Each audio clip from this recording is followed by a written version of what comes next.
Perkenalkan, nama saya Bintan Tresya, NIM 137. Di sini saya akan menjawab soal ujian UTS PIP. Soal pertama adalah, apa definisi pertanian menurut versi Anda? Pertanian adalah sebuah kegiatan pengelolaan sumber daya alam dengan bantuan teknologi, modal, tenaga kerja, dan manajemen untuk menghasilkan komoditas pertanian yang mencakup tanaman pangan, perkebunan, peternakan dalam suatu agroekosistem, juga kegiatan pemanfaatan sumber daya hayati yang dilakukan untuk menghasilkan bahan pangan, bahan baku industri atau sumber energi, serta untuk mengelola lingkungan hidup. Yang kedua adalah identifikasi subsektor pertanian yang ada di daerah Anda masing-masing. Sebutkan komoditas apa saja. Yang pertama adalah komoditas pangan, yaitu jagung. Baru itu perkebunan, yaitu pisang. Peternakan, yaitu ayam dan sapi. Hortikultura, perbawangan, yaitu bawang merah, bawang putih. Dan perikanan, yaitu ikan kerapu, tenggiri, dan kakap merah. Soal ketiga yaitu, jelaskan secara singkat bagaimana sejarah perkembangan pertanian di Indonesia sampai saat ini.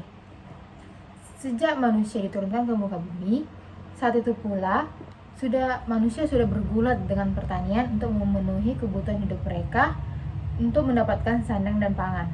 Awalnya, mereka berburu hewan dan memetik buah yang tersedia di hutan-hutan. Namun, cara tersebut kurang efisien dalam realitanya, banyak menimbulkan masalah. Di sampingnya, faktor keterbatasan daya dukung sumber daya alam. Cara demikian juga seringkali menimbulkan konflik antar suku atau komunitas. Setelahnya cara ini mulai ditinggalkan.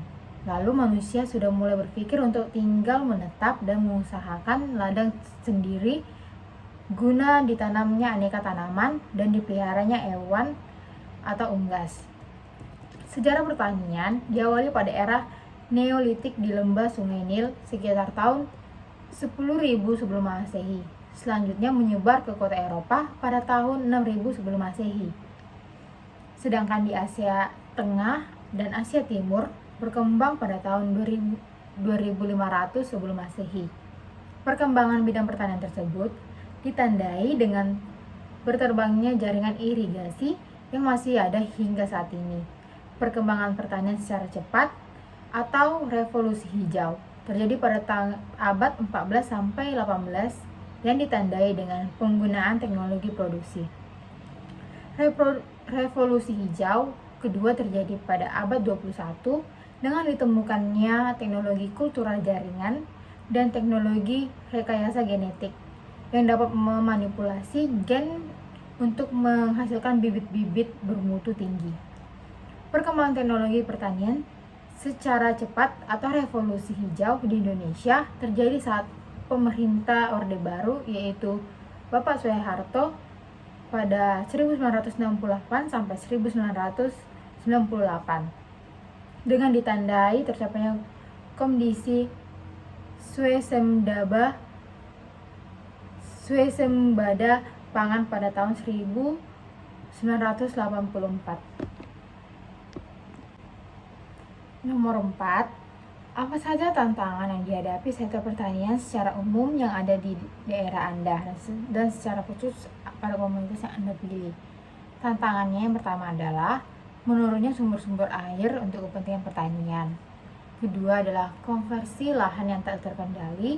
Ketiga, lemahnya program peningkatan kompetensi dan penyuluhan serta pengembangan kelembagaan petani. Dan keempat adalah pertama, sektor pertanian dan pariwisata yang dilakukan pemerintah masih belum terjalin dengan baik. Yang kelima, apa yang dimaksud input atau faktor produksi pertanian? Lalu sebutkan dan jelaskan input atau faktor pertanian apa yang digunakan untuk usaha pada komoditas yang Anda pilih. Input faktor produksi pertanian ialah meliputi tenaga kerja, lahan pertanian, teknologi, dan modal. Dan faktor produksi apa yang dapat kita gunakan untuk usaha tani? yaitu lahan gerapan, tenaga kerja, benih, pupuk urea, fungisida untuk mencapai kondisi yang lebih optimal. Nomor 6, apa yang dimaksud pengelola pasca panen dan pemasaran produk pertanian? Pasca panen adalah kegiatan yang dilakukan terhadap suatu komoditi hasil pertanian setelah komoditi tersebut dipanen. Sedangkan pemasaran pertanian ialah kegiatan bisnis di mana memulai menjual produk berupa komoditas pertanian sesuai dengan kebutuhan dan keinginan konsumen, dengan harapan konsumen akan puas dengan mengonsumsi komoditas tersebut. Lalu bagaimana proses pasca panen dan saluran pemasaran pada komoditas yang kita pilih? Yaitu proses pasca panen dan saluran pemasaran komoditas yang saya pilih ialah pabrik langsung ke pelanggan, yaitu di mana membuat barang dan menjualnya ke konsumen secara langsung tanpa perantara, seperti pedagang besar, agen atau pengecer.